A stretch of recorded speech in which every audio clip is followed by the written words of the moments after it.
Ongi etorri Xerezaderen Artxiboa literatur podcastera. Podcasta hau egiten dugu Saioa Gabikagoge askoak, Jasone Larrinagak eta Ana Moralesek Bilbo Hiria Irratiko estudioan. Guk bezala, zuk ere uste baduzu munduan gauza gutxi direla hain atseginak nola ipuin on bat patxada zentzutea, gera zaitez gurekin, eta prestatu munduko kontakizunik bikainenez, euskaraz gozatzeko.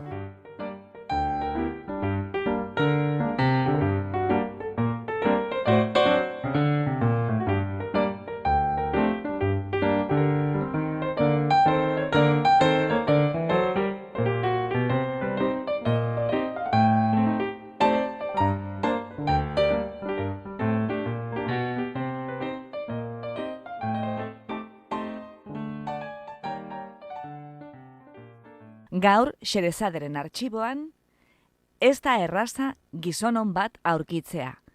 Egilea, Flannery O'Connor, itzultzailea, Itziar Otegi. Mary Flannery O'Connor, 1925ko martxoaren 25ean jaio zen Georgian, Amerikako estatu batuetan. Georgiako estatua, Bible Belt edo Bibliaren zerrenda osatzen duten hegoaldeko estatuen artean dago. Horrela deitzen zaio lurralde horri, biztanleko Biblia kopurua inon baino altuagoa delakoan, eta Biblia garrantzi eta presentzia handia duelako norbanakoaren eguneroko bizitzan. Itziar Otegik bere itzupenerako prestatutako sarreran dioenez, Flannery O'Connorren fikzioan bereziki deigarriak dira pertsonaiak, oso bitxiak baitira, ezoikoak eta desarauak. Predikariak, Biblia saltzaileak, kartzelatik iesi joandako hiltzaileak, alderrai dabiltzan arlote besamotzak, 104 urteko general konfederatu elbarriak, neska intelektuala arro hankamotzak, guztiek dute alde komiko bat, edo groteskoa adituen esanetan. Pertsonen parodien modukoak dira Flanneryren pertsonaiak. Horren gainean galdetuta, O'Connorrek erantzun ohi zuen egia asko jendeari buruz idazten zuela berak. Horrelako pertsonak bizi-bizirik zirautela hegoaldean, naiz iparraldeko turistentzat atzeman errazak ez izan. Hegoaldetik datorren edozeri esango diote grotesko iparraldeko irakurleek, non eta ez den groteskoa, zeren orduan errealitatea esango diote. Sarrera bereko beste toki batean, honela dio, Itziar Otegik berriz ere.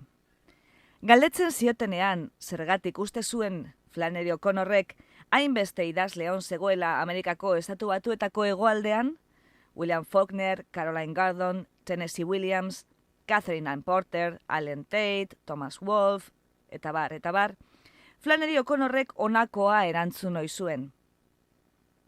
Hegoaldean istorio kontalariak gara. Badakigu errealitateari justizia egiteko, hobea dela istorio bat kontatzea, arazoaz eztabaidatzea edo abstrakzioak proposatzea baino. Ikus ditzagun bada, pertsonaia hoiek eta erabaki dezagunia groteskoak edo errealak iruditzen zaizkigun gaurko ipuinean. Ez da erraza gizonon bat aurkitzea.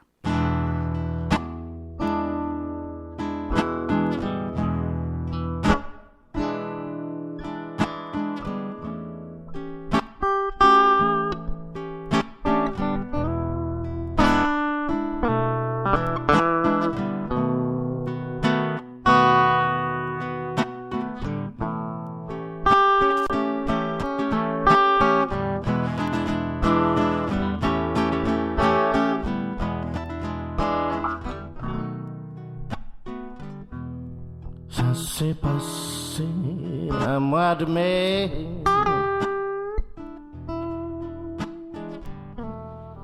J'avais une semaine de congé. Amonak ez zuen Floridara joan nahi. Tennessee ekialdean zituen familiarteko batzuei nahi zien bizita egin, eta Bailey iritzi aldarazteko edozein aukerari heltzen zion. Bailey semea zuen, bere mutil bakarra, eta harekin bizi zen. Mahaira eserita zegoen, aulkiaren ertzean, jurnaleko kirolzail laranjaren gainera okertuta. Ara, Bailey, esan zion. Begira, irakurri hau. Eta antze egon zen, esku bat aldaka argaletako batean jarrita eta bestea segunkaria astintzen, semearen buru soilaren parean. Hemen jartzen du bere buruari moldakaitza deitzen dion tiporrek itxitura federaletik ihes egin duela eta Floridarantz doala. Eta tori, irakurri hemen zer egin omen zion jendeari. Tira, irakurri.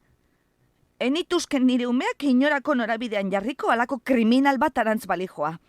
Enituzke barrenako solasai izango hori egingo banu. Baileyk ez zuen irakurketatik bururi jaso ere egin, eta amona jiratu eta umeen amari zuzendu zitzaion.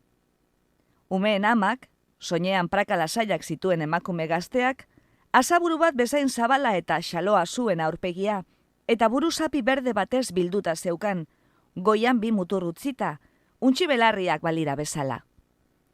Sofan eserita zegoen, haurtxoari abrikot purea ematen ontzi batetik. Umeak izan dira Floridan lehen ere, esan zuen Andre zaharrak. Beste norabait eraman beharko zenituzkete, aldatzeko.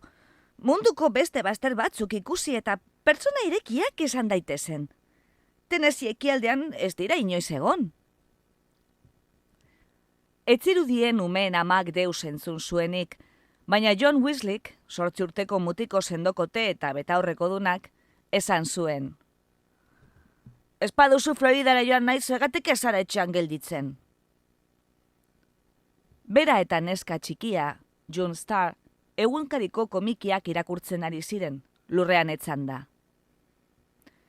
Elitzatek etxean geratuko ez da gaurko erregina zuzeun ateratzeko ere. Esan zuen June Starrek, bere buru hile horia altzatu gabe. Bai? Eta zer egingo zenuke tipo horrek moldakaitzak harrapatuko bazintu? Galdetu zuen amonak. Muturra txikituko nioke, esan zuen John Weasleyk. Elitzatek etxean geldituko ez da $1.000.000 ere, esan zuen June Starrek. Zerbait utz egiteko beldurrez, gugoazen bazter guztietara joan behar izaten du. Aizu, senyorita, esan zuen amonak. Gogoan izan esan duzuna, hileak izkurtzeko eskatu behar didazun urrengoan.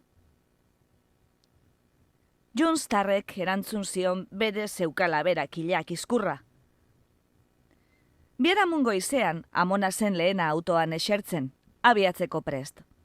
Bere maleta txar beltza, hipopotamoaren burua zirudiena, bazter batean zeukan, eta haren azpian eskutatuta, saski bat, barruan Pity Sink katua zeukana.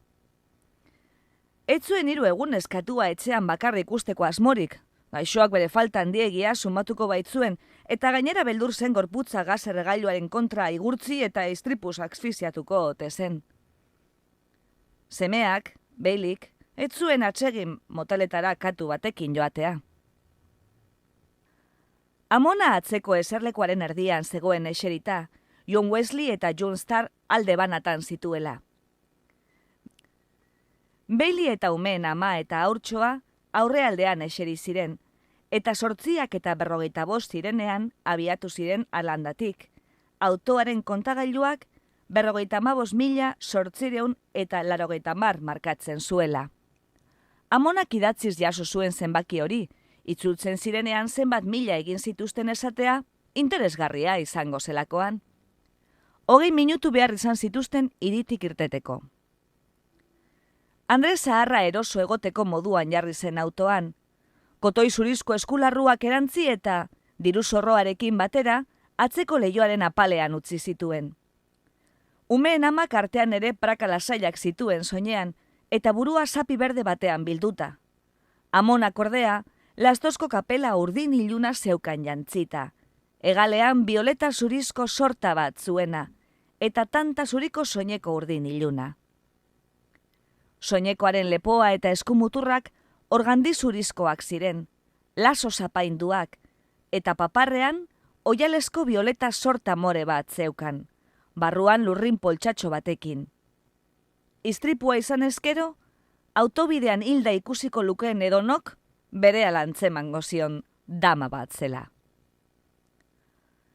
Esan zuen auto zibiltzeko oso egun egokia izango zela ura, ez bero ez hotz, eta Baileri ohartarazi zion abiadura muga orduko 55.000 zela, eta poliziak publizitate panelen eta zuaizti txikien atzean eskutatzen zirela, eta ziztuan jartzen zitzaizkizula atzean, abiadura moteltzeko aukerarik utzi gabe. Paisaiaren xehetasun interesgarriak seinalatu zituen.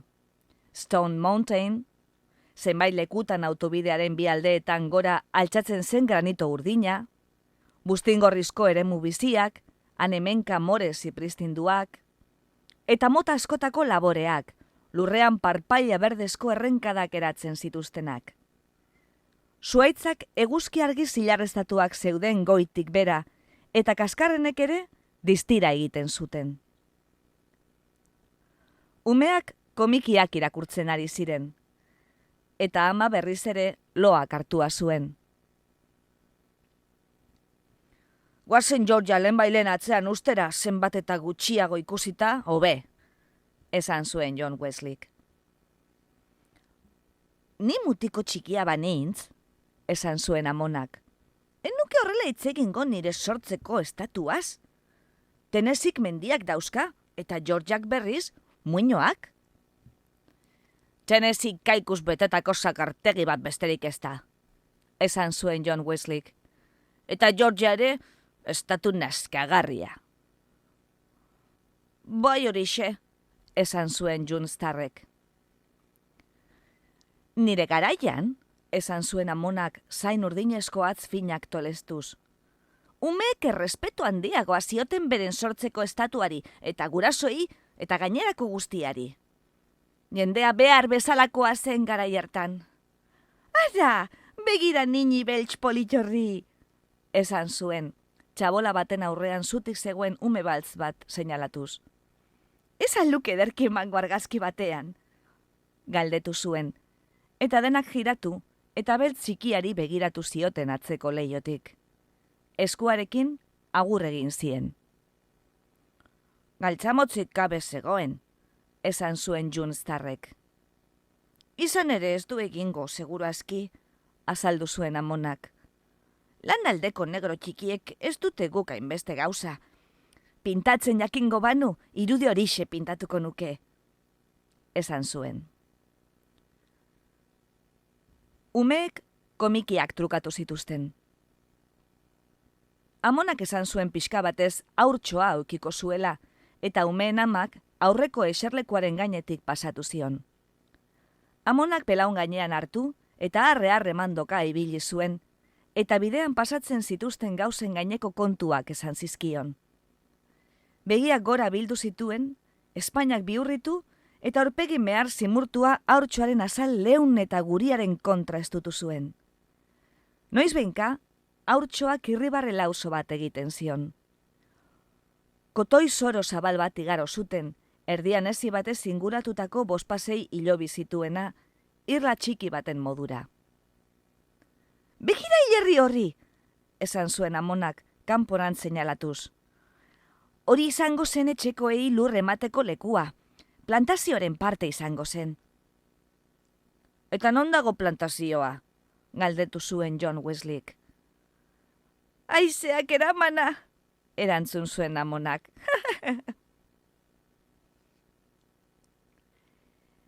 Ekarritako komiki guztiak irakurri zituztenean, hamaiketakoak ireki eta jan egin zituzten. Amonak kakauete gurinezko sandwicha eta oliba bat jan zituen, eta etzien utzi umeei kartoizko kaxak eta paperezko musu zapiak leiotik botatzen. Beste zereginik gabe geratu zirenean, jolasean hasi ziren, laino bat aukeratu eta beste biei igarrarazten zeren forma izan zezakeen. John Wesleyk behi forma zuen bat hautatu zuen, eta June Starrek behi asmatu zuen, baina John Wesleyk esan zuen ezetz, autoa zela, eta June Starrek esan zion trampa egiten ari zela, eta elkarriz aplastaka hasi ziren amonaren alde batetik bestera. Amonak esan zien geldi egoten baziren, istorio bat kontatuko ziela. Istorioren bat kontatzen zuenean, begiak gora bildu eta burua astindu eta oso aire dramatikoa hartzen zuen. Esan zuen, artean dama eskongabea zenean, James Atkins Nash izeneko galai bat, Georgiako Jasperrekoa, atzetik ibili zitzaiola. Esan zuen gizon dotorea eta prestua zela oso, eta larun bat bazkalondoetan, angurri bat ekarri oiziola, gainean, haren inizialak labana zebakita zituena. J.A.N. Ba, larun bat batean, esan zuen, Nash jaunak angurria ekarri zuen, baina etxean etzegoen inor, eta etxe aurreko atarian utzi, eta berriz zaldi karro hartu eta Jasperrera itzuli zen. Baina ez omen zuen amonak angurri hura eskuratzerik izan, mutiko beltz batek jan egin baitzuen. J.A.N. Jan inizialak ikusi zituenean. Historioak barrearen ezurrean kilimak egin zizkion John Wesleyri eta aldi batez barre eta barre aritu zen, baina John Starrek esan zuen etzela bat ere historio ona. Bera ez omen zen sekula eskonduko larun batetan angurri bat besterik ekartzen etzion gizon batekin. Amonak esan zuen, elitzatekela gauza txarra izango Nash jaunarekin eskondu izan balitz, gizon prestua baitzen oso, eta Coca-Cola akzioak erosi baitzituen estraineko atera zituztenean, eta zuela gutxi hiltzela aberastuta. The Towerren gelditu ziren, barbakoan erretako sandwichak jatera. The Tower izkutuz eta egurrez egindako gasolindegi dantzalekua zen, eta Timothy aldirietako orube batean zegoen. Red Sammy Batz izeneko gizon potolo bat zen nagusia, eta eraikinen ezezik, autobidean 1000 gora eta bera ere kartelak jarrita zeuden, honako ziotenak.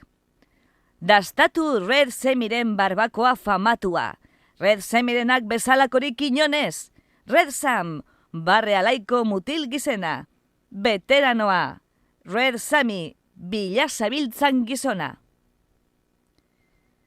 Red Sammy The Tower aurreko lur soilduan etzanda zegoen, burua kamioi baten azpian sartuta. Handi gertu, oin bat altuko tximino nabar bat, berriketan ahasian ari zen, paradisuko melia batik ateatua. Tximinoak zuaitzera salto egin eta adarrik altuenera jo zuen, umeak autotik arrapaladan irten eta korrika beregana abiatzen ikusi orduko. Barrutik, areto luze eta iluna zen The Tower, salmaia mutur batean, mailak bestean, eta erdian dantzarako eremua zituena. Nikel batekin ibiltzen diren diskomakina hoietako baten ondoko mahai oholesko batean eseri ziren denak, eta Red Samen emaztea, emakume garaia eta azal kiskalikoa, begiak eta ilea larroa zala baino argiagoak zituena, etorri zitzaien eskariak hartzera. Umeen amak, Tennesseeko balsa jarri zuen makinan, bi nikel sartuta, eta monak esan zuen doinu hark dantzarako gogoa pizten ziola beti. Baileyri galdetu zion berarekin dantzatu nahi altzuen, baina semea begira geratu zitzaion, ezer esan gabe. Izan ere, ez zuen atera amaren alaitasunerako joera berezko ura, eta bidaiek urduri jartzen zuten. Amonak bizi-bizi zeuzkan begi marroiak. Burua alde batetik bestera mugitzen hasi zen, aulkian dantzan ari zelako itxurak eginez. John Starrek esan zuen, jarri klakea egiteko moduko zerbait. Eta umeen amak beste bi nikel sartu eta pieza bizi-bizi bat jarri zuen. Eta John Starr dantzalekura igo eta bere klake saioa egiten hasi zen. If you see me coming, better step aside.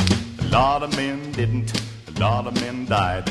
One fist of iron, the other of steel. If the right one don't get you, then the left one will. You load 16 tons, what do you get? Another day older and deeper in debt. St. Peter, don't you call me, 'cause I can't go. I owe my soul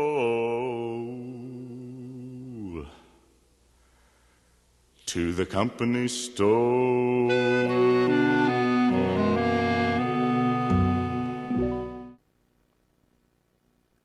Haze panpoxa, esan zuen Red Samen emazteak salmaiaren kontra bermatuta. Etorriko alzeinateke nirekin bizitzera eta nire neska txikia izan. Baita zera ere, esan zuen Junstarrek. Enintzateke hau bezalako leku kalamastra batean biziko, ez da $1.000.000 ere. Eta maera itzuli zen korrika. Haze panpoxa, errepikatu zuen Andreak, edukazioz irribarre baten tankerako eginez.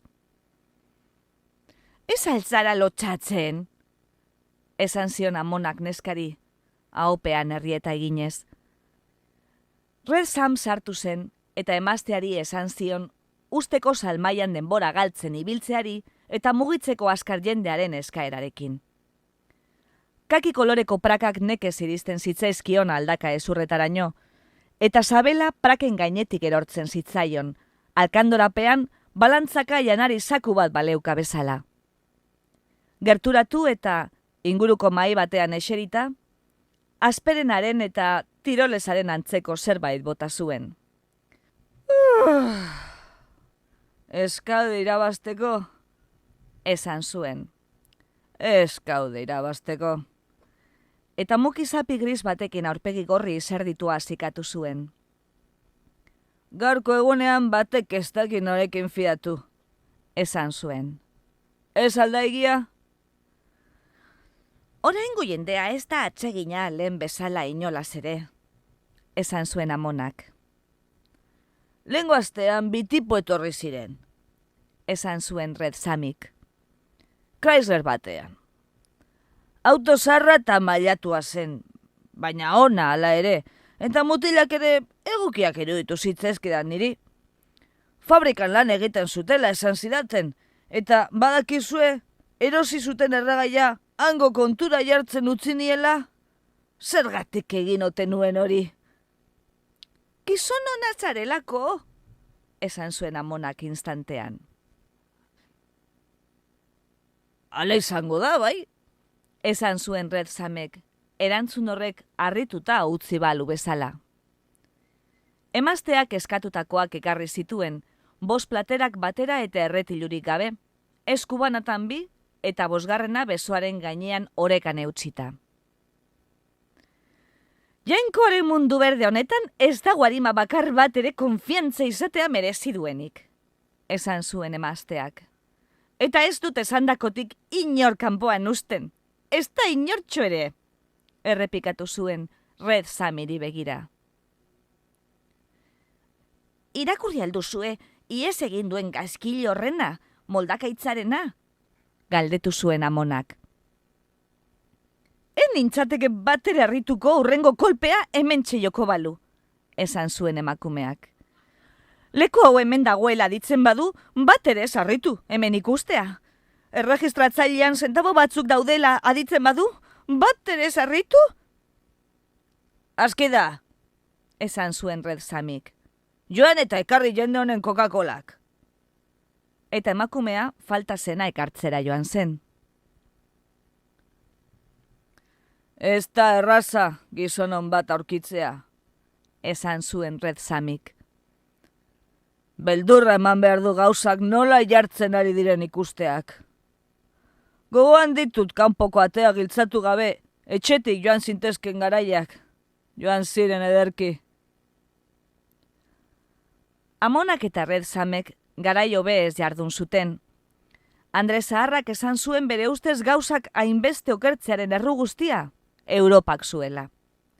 Esan zuen Europa nola jokatzen ari zen ikusita, bazirudiela diruz josita geundela, eta Red Samik esan zuen, ez zuela merezi horretaz hitz egitea, arrazoi osoa zuela. Umeak eguzki betera korrika irten, eta paradisuko meliaren parpaila artean zegoen tximinoari begira egon ziren. Lanpetuta zebilen, ilajean arkakusoak harrapatu eta hortz artean jarrita, kontuan dizkoske egiten, mokadu fin goxoak balira bezalaxe. Berriz ere autoan sartu eta abiatu egin ziren, Baskalondoko sargorian. Amonak loku luskatxoak egin zituen, katuen modukoak, eta 5 minuturo esnatzen zen, bere zurrungek astoratuta. Toomsborotik irtetean esnatu, eta gaztea zelarik auzune hartan behin bizitatu zuen plantazio zahar bat etorri zitzaion gogora. Esan zuen, etxeak 6 zutabe zuri zeuskal aurrealdean. Are iristeko, alboetan aritzak zituen etorbide bat igaro behar zela, eta etxaurrearen alde banatan, haien belarrez eta mahatzondoz estalitako 2 zurzare zeudela. Zure galaiarekin baratzean paseatzen ibil ondoren, haien babesean esertzeko. Gogoratu zuen zehazki zein bide hartu behar zen bertara iristeko. Bazekien Baileek ez zuela denborarik galdu nahiko etxe zahar bati begira. Baina zenbat eta gehiago hitz egin, orduan eta irrika handiagoa sortzen zitzaion etxe hura berriz ikusteko, eta zurzare biki txiki haiek artean ere zutik jarraitzen zuten jakiteko. Eskutaleku sekretu bat zegoen etxean, esan zuen, maleziaz, egia esan gabe, baina ala balitz desiratuz. Eta esaten dute, familiaren zilarreria guztia han zegoela eskutatuta Sherman Generala etorri zenean, baina ez zutela inoiz aurkitu. Esan zuen John Wesleyk. Guazen ikustera, guk aurkituko dugu. Zur guztia zulatu eta aurkitu egingo dugu. Nor bizi dan? Non dago harako bidegurutzea? Aita, ezin aldugu bidegurutze hori hartu? Ez dugu inoiz ikusi eskutaleku sekretu bat duen etxerik, egin zuen oihu Junstarrek. Guazen eskutaleku sekretua duen etxea ikustera. Aita, ezin aldugu eskutaleku sekretua duen etxea ikustera joan? Ez dago hemendik urruti, seguru nago, esan zuen amonak. 20 minutu aski izango genituzke. Baileek begiak aurrean iltzatuta zeuzkan. Zaldi ferra bezain zurrun zeukan baraila. Ez, esan zuen. Umeak oihuka eta marruka hasi ziren, eskutaleku sekretua zuen etxea ikusi nahi zutela. John Wesley aurreko eserlekuari ostikoak ematen hasi zen, eta Junstar amari sorbaldatik zintzilikatu, eta belarrira negar sotina morratuan hasi zitzaion. Inoiz ezin izaten zutela divertitu, ez da oporretan ere, eta inoiz ezin zutela beraiek nahi zutena egin. Haurtxoa garrasika hasi zen, eta John Wesleyk ostikada bortitzak jo zizkion aurreko eserlekuari, aita kolpeak giltzurrunean sentitzeraino. Ondo da! Egin zuen oihu, eta autoa bide bazterrean gelditu zuen. Isilduko alzarete denak! Isilduko alzarete denak segundu batez! Ez pasarete isiltzen, eskara inora joango! Ezigarria izango litzateke umeentzat, esan zuen amonak ahopean. Ondo da, esan zuen Baileek. Baina sartu ondo hau buruan. Hau da horrelako zerbaitetarako geldituko garen aldi bakarra. Bakarra eta azkena. Berantz hartu behar duzun pista 1000 bat atzerago dago, argitu zuen amonak. Pasaeran erreparatu diot. Pista bat, egin zuen azpenen Baileek. Buelta eman eta pistaran zijoazela, amonak etxearen beste berezitasun batzuk gogoratu zituen, aurreko sarreraren gainaldean zegoen beirate ederra eta joleko kandela lanpara. John Wesleyk esan zuen seguruenik tximinaren barruan egongo zela eskutaleku sekretua.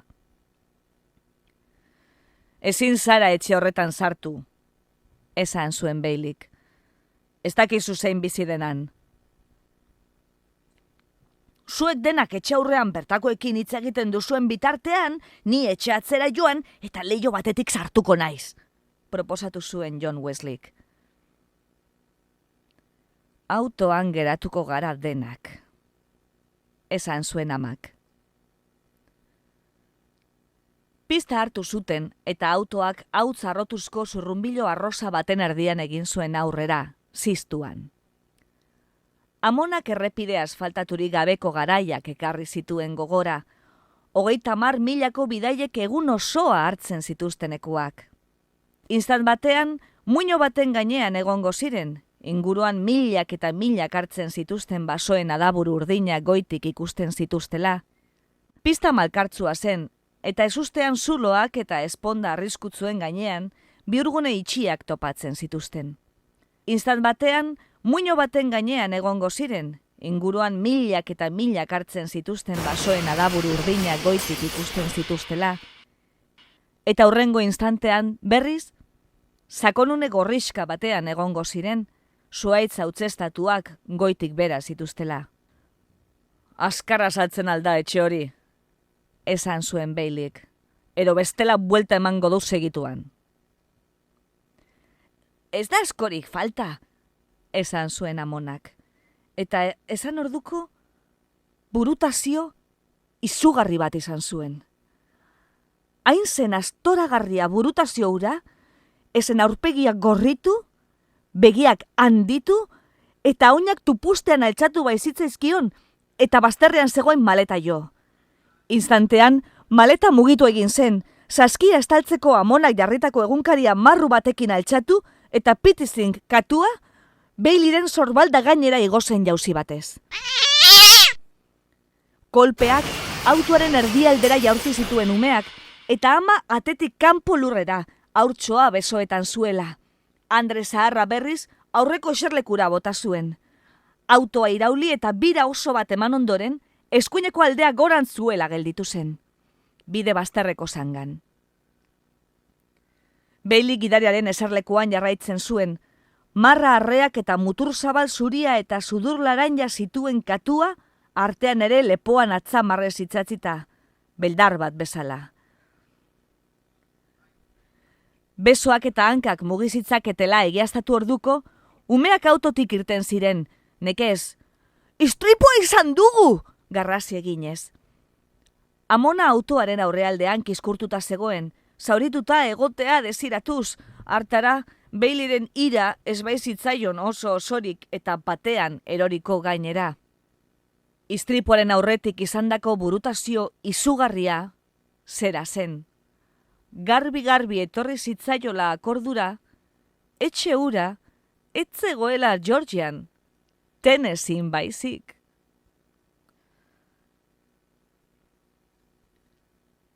Baileyk bi eskuekin helduta, katua lepotik askatu eta leiotik kanpora bota zuen airean, pinuen bor baten kontra. Gero, autotik irten eta umeen amaren bila hasi zen.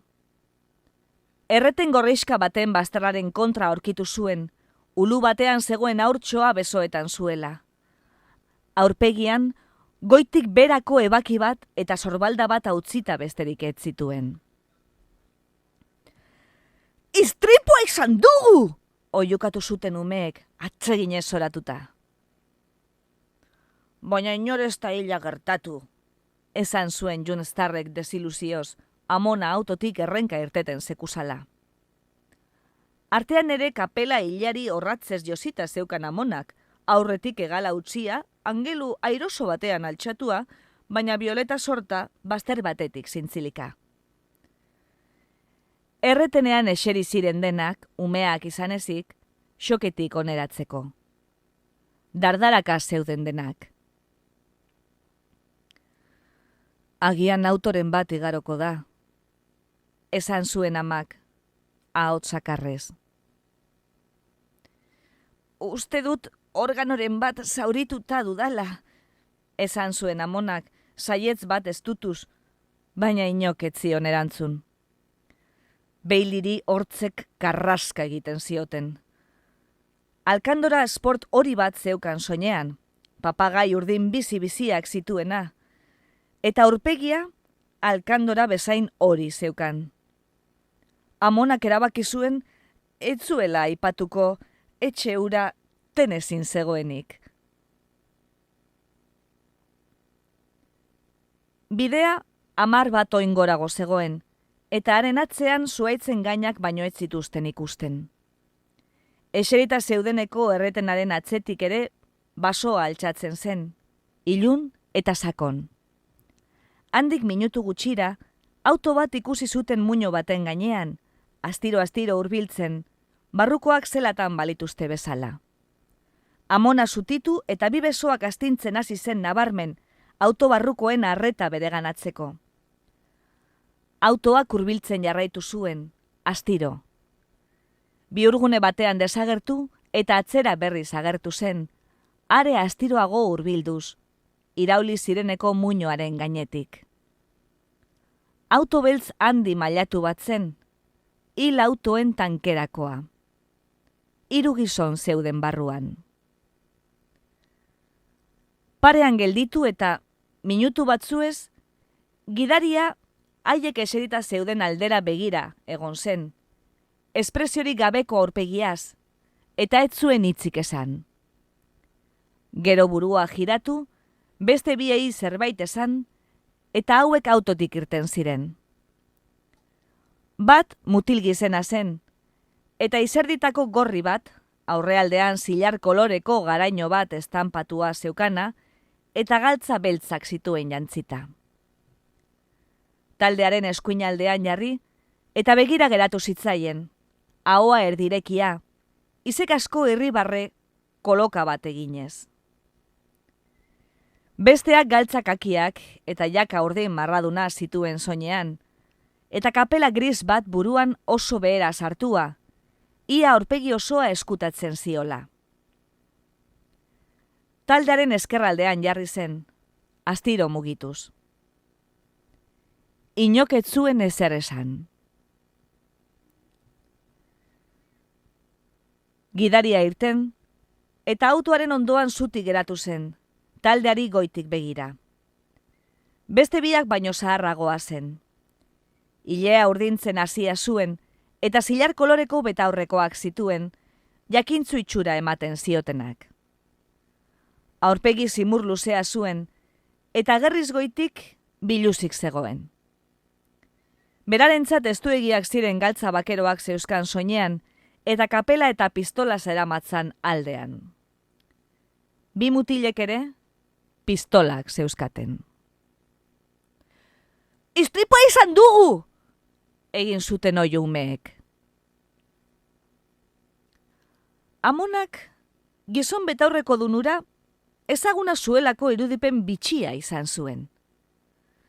Betidanik ezagutzen zuen norbaiten aurpegia begitan du zitzaion gizonarena, baina ezin zuen gogoratu nortzen. Gizona autotik urrundu, eta espondan behera jaisten hasi zen, oina kontuan diskokatuz ez irristatzeko. Zapata zuri marroiak zituen eta galtzerdirik ez, eta gorriskak eta meheak zituen orkatilak. "Arratsaldeon," esan zuen. "Ikusten dut eroriko txiki bat izan duzuela." "Bi aldiz egin dugu gainazpi," esan zuen amonak. "Behin," zuzendu zion gizonak. "Ikusi egin dugu. Probatu autoa eta ikusezak badabilen, Hiram," esan zion ahopean kapela griseko mutilari. "Zertarako duzu pistola hori?" galdetu zuen John Wesleyk. "Zer zoaz egitera pistola horrekin?" "Andrea," esan zion gizonak umeen amari. "Esango azenieke umei zure ondoan jesartzeko. Umeek urduri jartzen naute. Zuek denak zaudeten lekuan hor bertan esertzea nahi dut." "Zetako ari zara guk zerekin behar dugun esaten?" galdetu zuen June Starrek. Atzean, zuhaitz lerroak aho zabal ilun bat ireki zuen. "Etorri ona," esan zien amak. "Ara, begira," hasi zen Bailey bapatean.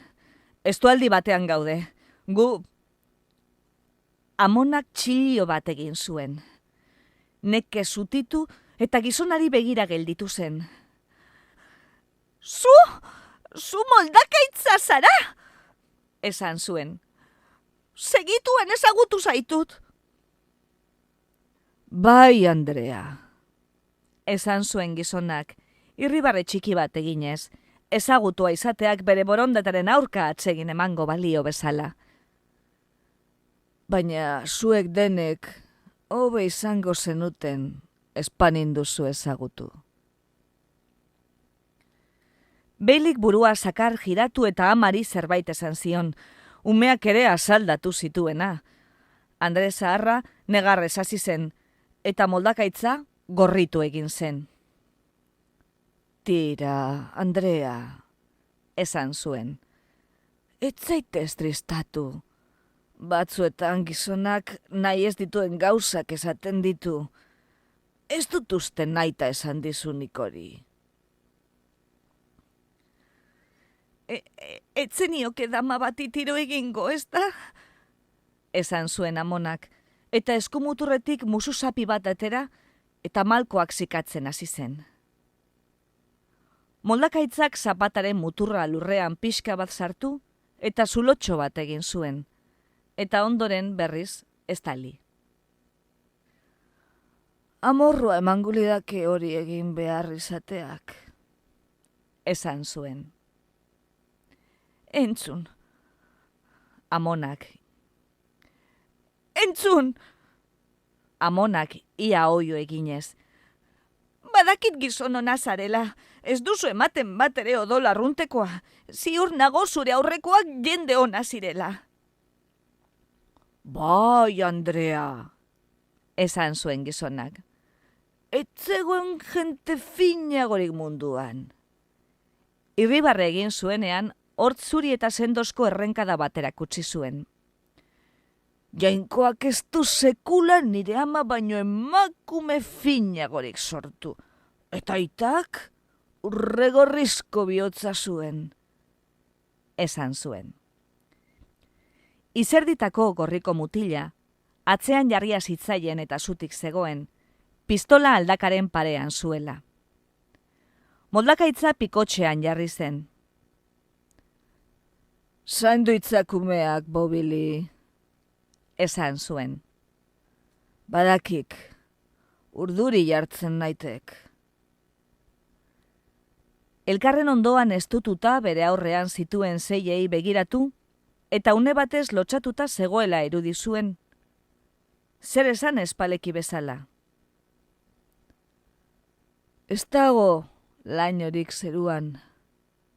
Nabarmendu zuen, zerurantz begira. Ez da eguzkirik ikusten, baina lainorik ere ez. Bai, egun ederra dago, esan zuen amonak. Aizu, esan zuen. Etzen nioke zeure buruari moldakaitza deitu behar. Nik badakit barru-barruan gizon ona zarela. Aski dut begiratzea horretaz konturatzeko. Ixo, oiukatu zuen Beilik. Ixo denak eta utzi niri hitz egiten. Pikotxean jarrita zegoen, abiatzera doan korrikalariaren modura, baina etzen mugitu. Estimatzen dizut, Andrea. Esan zuen moldakaitzak, eta zirkulutxo bat marraztu zuen lurrean, pistolaren kulatarekin. Ordu erdi bat beharko diat autoa arreglatzeko. Deiadar egin zuen Hiramek, altxatuta zegoen kapotaren gainetik begiratuz. Beno, aurrena, ik eta Bobilik, eraman paseotxu bat egitera bera eta mutiko txikia. Esan zuen moldakaitzak, Bailey eta John Wesley seinalatuz. Mutilek galdera bat egin nahi dizute. Esan zion Baileyri. Joango zinateke horra basora beraiekin? Entzun, hasi zen Bailey. Estualdi gorrian gaude, inor ez da konturatzen hau zer den. Eta ahotsak huts egin zion. Begiak alkandorako papagaiak bezain urdin eta bizi zeuzkan, eta erabat geldi zegoen. Amona kapelara eraman zuen eskua, atontzeko asmoz, semearekin basorantz joatekoa balitz bezala, baina eskuan geratu zitzaion egala. Istant batez egala utziari begira egon zen, eta gero, erortzen utzi zuen. Hiramek besotik tiraka altxarazi zuen Bailey, agure zahar bati laguntzen ariko balitz bezala. John Wesleyk aitari eskutik heldu zion eta Bobili atzean jarri zitzaien. Basorantz abiatu ziren eta ertz ilunera iritsi zirenean, Bailey jiratu eta bere burua pinu enbora arre eta soildu baten kontra bermatuta, oihu egin zuen.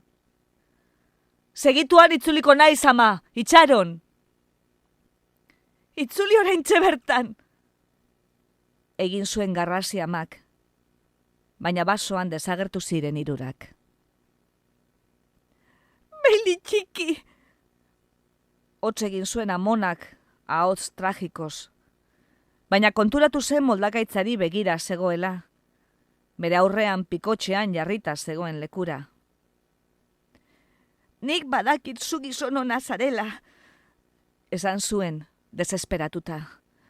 Zu, etzara bat ere arrunta. Ez, Andrea, enaiz gizon ona. Esan zuen moldakaitzak handik pixka batera, Amonaren baieztapena arretaz aztertu balu bezala. Baina, enaiz munduko gaiztoena ere. Atxak esaten zuen, anaien eta reben altean, arraza diferenteko txakurra nintzelani. Ara, esaten zuen. Batzuk baditzuk bizialdi osoa botatzen dutenak bat ere galderarik egin gabe. Beste batzuk berriz, jakin egin behar izaten ditek, hau zergatik eta ura zergatik, eta mutiko hau, azken hoietakoa duk. Den-denean sartuko dik muturra. Kapela beltza jantzi eta bapatean gorantz begiratu zuen, eta hurrena basorantz. Berriz ere lotsatuta balego bezala. Andreak parkatuko didazue zuen aurrean alkondalarik gabe agertzea, esan zuen sorbaldak apur bat jasota. Iez egitean soinan genituen arropak lurperatu egin genituen eta gauzako betu arte alden moduan ibili behar. Soinan ditugunak topo egin genituen tipo batzuenak dira. Azaldu zuen. Ez dago txarrik horretan, esan zuen Amonak. Behar bada, Baileyk izango du beste alkondararen bat maletan.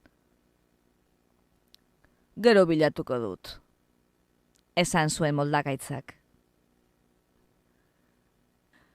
Nora dara mate, egin zuen garrasi umeen amak. Nire atxa ere etzen pieza ederra, esan zuen moldakaitzak. Etzegoen ari ziririk sartuko zionik inor. Baina inoiz etzen istilutan sartu agintariekin.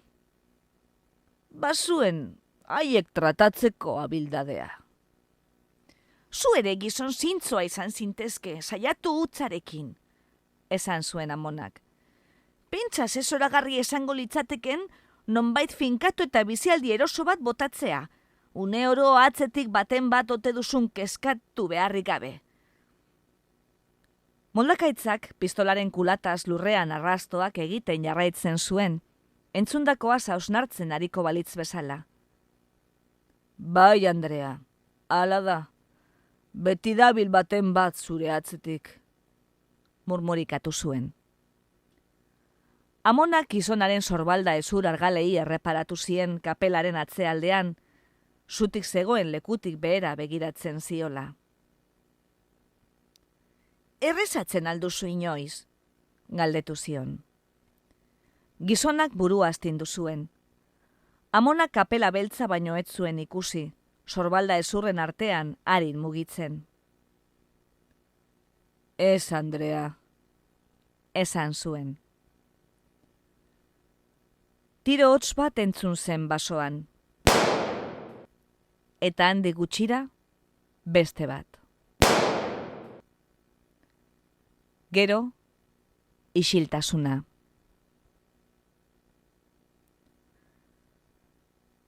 Andre zaharraren burua alde batera eta bestera mugitu zen azkar. Haizea zuaitzen adaburuen artetik igarotzen entzun zuen, arnasgora luzea zebete baten modura. Bili txiki! Hots egin zuen. Aldi batez, gospel kantaria izan nintzen, esan zuen moldakaitzak. Ofizio ugari izandakoa naiz. Armadan egona naiz, lurrean eta itsasoan, etxean eta kanpoan. Bi aldiz eskondua naiz, eosle izana naiz, trenbidean aritua naiz, amalurra goldatzen ibila naiz, tornado batean izan da nau, gizon bat bizirik erretzen ikusi nuen behin. Eta begiak jaso, eta umeen amari eta neska txikiari begiratu zien. Elkarrengandik oso gertu eserita zeuden, aurpegiak zurbil, begiak beirakara. Emakume bat zigorraz astintzen ere ikusia naiz, esan zuen. Egin, otoitz, egin, hasi zen amona. Egin, otoitz. Enintzen mutiko gaiztua, nirakorduan behintzat, esan zuen moldakaitzak, ahotsa ia ameslari. Baina, bideko punturen batean zerbait gaizki egin nuen, eta kartzelara bidali ninduten. Bizitzan lurperatzea bezala izan zen. Eta begiak jaso eta amonaren arreta bereganatu zuen, begiratuari eutsiz. Orduan txe hasi behar zenuen otoitz egiten, esan zuen amonak. Zer egin zenuen lehen aldi hartan, kartzelara bidal zintzaten? Eskuinera jo, aurrean pareta, esan zuen moldakaitzak, berriz ere lainori gabeko zeruari begira. Eskerrara jo, aurrean pareta. Gora begiratu, sabaia. Bera begiratu, zorua. Astu zaizerekin nuen, Andrea. Buruari erain aritu nintzen, zein okerregin ote nuen akordatu nahian. Baina oraindik ere, ez dut lortu. Aldian behin iruditu izan zait pasetorki dala, baina naiz inoiz akordatu. Behar bada nahaztu egin ziren, esan zuen amonak, indar gutxiz. Ez, Andrea, esan zuen. Ez ziren ahaztu. Paperak zeuskaten nitaz. Zerbait lapurtuko zenuen, esan zuen amonak. Gizonak erdeinuzko irribarretxo bat egin zuen. Inok ez zeukanik nahi nuenik ezer, esan zuen. Bazen buruko mediku bat kartzelan, eta hark esan zuen nik egin nuena atxa hiltzea izan zela. Baina hori gezurra da. Atxa 19 izen, gripe izurritaren garaian, eta nik enuen zerikusirik izan. Mount Hopewell kanposantu baptistan ehortzi zuten. Joan eskero zehorrek ikusiko zenuke. Otoitz egingo bazenu, esan zuen Andre zaharrak. Jesusek lagunduko lizuke. Hala da, esan zuen moldakaitzak. Eta orduan zergatik ez duzu otoitz egiten? Galdetu zuen amonak papatean atsegin ez dardaraka. Ez dut laguntzarik nahi, esan zuen gizonak. Ondo nabil nire kasa. Bobby Lee eta Hiram patxada hurbildu ziren, baso aldetik. Bobby Leek alkandora hori bat zekarren arrastaka. Papagai urdin biziak zituena. Bota izadak alkandora, Bobby Lee! Esan zuen moldakaitzak. Alkandora airean etorri eta sorbalda gainera erori zitzaion, eta jantzi egin zuen. Amonak ezin zuen izendatu alkandora gogora ekartzen ziona. Ez, Andrea, esan zuen moldakaitzak, alkandoraren botoiak lotuz. Ikasi nuen, berdin diola okerra egiteak. Egin dezakezu hau, edo hori, gizon bat hil, edo haren autotik urpil bat lapurtu, ze lehenago edo beranduago, astu egingo zaizu zer egin duzun, eta zigortu egingo zaituzte, besterik gabe. Umeen ama, antzika hasi zen, arnasan nekez hartuko balu bezala.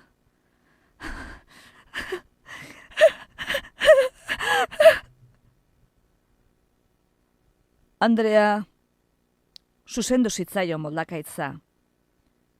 Joango zaretezu eta neska txiki hori pasetxu bat ematera, Bobby Lee eta Hiramekin, eta zure gizonarekin elkartu. Bai, mila esker, esan zuen umeen amak, ahots ondar batez. Ezkerreko besoa zintzilik zeukan, ezin dua, eta besteaz lo zegoen haurtxoari heltzen zion. Lagundu zaiok Andreari altxatzen, Hiram. Esan zuen moldakaitzak, emakumea erretenean gora igotzeko ezinean zebilela ikusita. Eta ik, Bobby Lee, heldu eskutik neska txikiari. Ez dut nahi eskutik heltzea, esan zuen Junstarrek. Txerri baten antza hartzen diot. Mutilgizena gorritu eta barrez hasi zen, eta neskari besotik heldu eta basorantz bultza egin zion, Hiram eta amaren atzetik. Moldakaitzarekin bakarrik gelditu zenean, ahotsa galdu zuela konturatu zen amona. Zeruan ez zegoen eslainorik ez da eguzkirik ere. Inguru osoan ez zeukan basoa besterik. Otoitz egin behar duzu, esan nahi zion. Hainbat aldiz ireki eta itxi zuen ahoa, ezer ebakitzea lortu aurretik. Azkenean, bere burua, Jesus, Jesus, esaten entzun zuen. Jesusek lagunduko zaitu, esan nahian. Baina esan zuen moduan, irudi zuen, birauka ari zela. Bai, Andrea, esan zuen moldakaitzak, ados balego bezala. Jesusek dena hankaz gora jarri zuen. Haren kasua eta nirea, antzekoak dira. Bakarrik arke etzuela okerrik egin, eta nire kasuan berriz okerra egin nuela frogatu izan zutela. Paperak zeuskatelako nitaz. Noski, esan zuen. Inoiz ez izkidaten paperak erakutsi. Horregatik sinatzen dut beti neronek orain. Aspaldi esan nuen, eskuratu zeurea izango den sinadura bat, eta dena sinatu eta kopia bat gorde. Hartara jakingo duzu zer egin duzun, eta okerra zigorraren parean jarri, eta ikusiko duzu bata besteari gokitzen zaion ala ez. Eta bukaeran zerbait izango duzu frogatzeko ez aituztela zuzen tratatu. Moldakaitza deitzen diot neure buruari, esan zuen. Ezin ditudalako moldatu, nik egindako okerrak eta zigorrean ikusi ditudanak bat etor daitezen.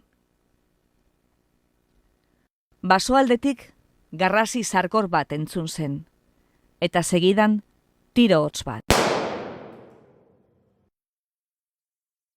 Zuzena iruditzen alzaizu, Andrea, gizon batek 100 zigorra jasotzea, eta beste batek baterez. Jesus, egin zuen oihu Andre zaharrak. zu odolonekoa zara. Badakite zeniokela dama bati tiro egingo, zu jende finetik sortua zara. Egin otoitz, Jesus, ez diozu dama bati tiro egingo. Daukadan diru guztia emango dizut. Andrea, esan zuen moldakaitzak, begiak harengandik urrun, basoan jarrita. Ez da inoiz izan, gorpurik, ehorzleari eskupekoa eman dionik. Beste bi tiro hotz entzun ziren, eta amonak burua jaso zuen. Ure eskean garrasika arituko litzatekeen indioilar eme zahar eta ihartu baten modura, eta beili txiki, deiadar egin zuen, bihotza apurtzear balu bezala. Jesus izan da sekula hildakoak piztu dituen bakarra, jarraitu zuen moldakaitzak. Eta egin izan espalu, hobe. Dena hankaz gora jarri zuen.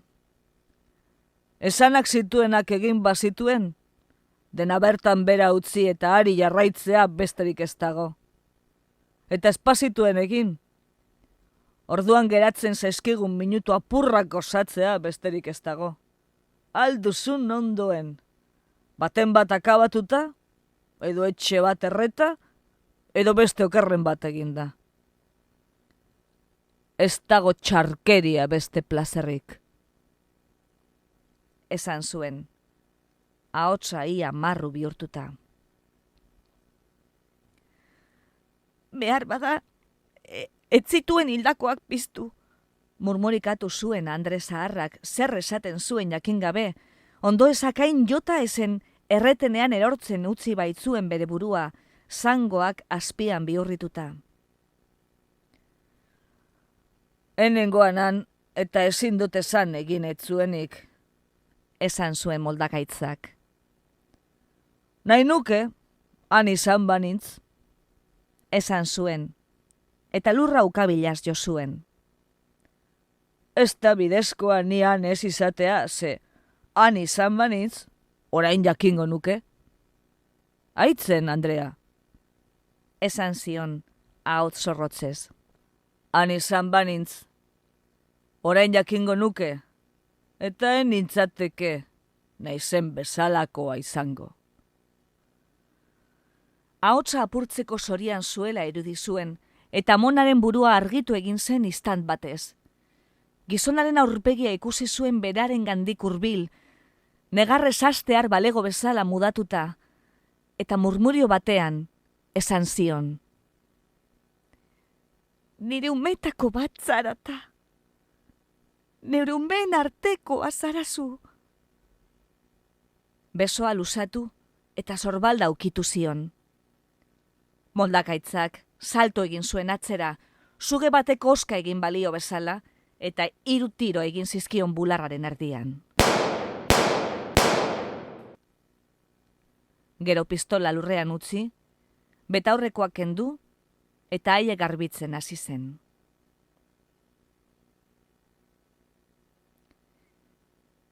Hiram eta Bobili basotik itzuli eta erretenaren ondoan geratu ziren, beherantz amonari begira.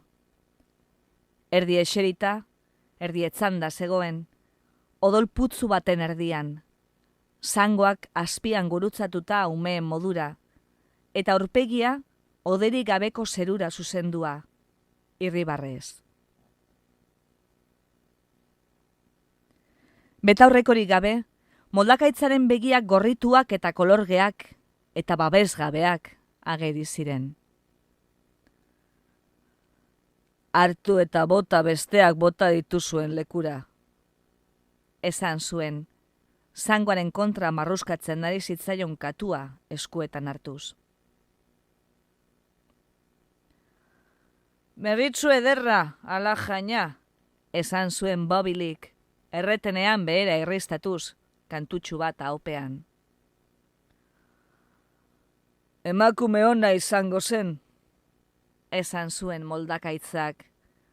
Bere bizitzako minutu oro tiro egingo leoken baten bat ondoan esan balu. Haze gozamena, esan zuen Bobilik. Isiladi, Bobili, esan zuen moldakaitzak. Etzagok egiazko plazerik bizitzan. Tous les produits que j'ai trouvés, c'est pas malin, je le sais bien. Qui veut la fin veut les moyens. Oui, quand tout a fini, sans concession, dans l'éclair blanc d'une explosion.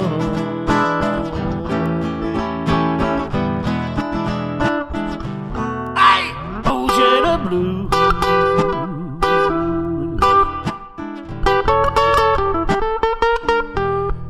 Des géants verts.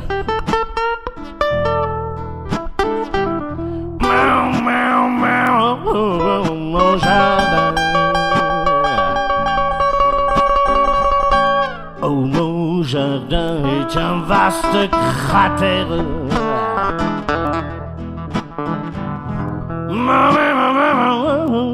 Ça c'est le blues. La blues des espaces verts.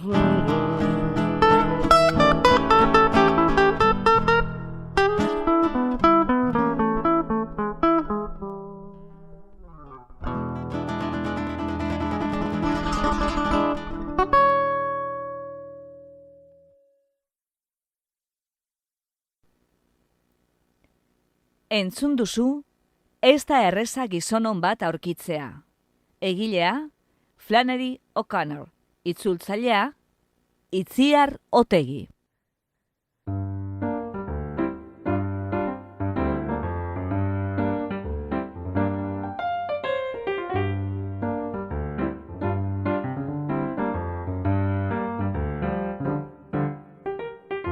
Xerezaderen artxiboko beste atal bat entzun duzu.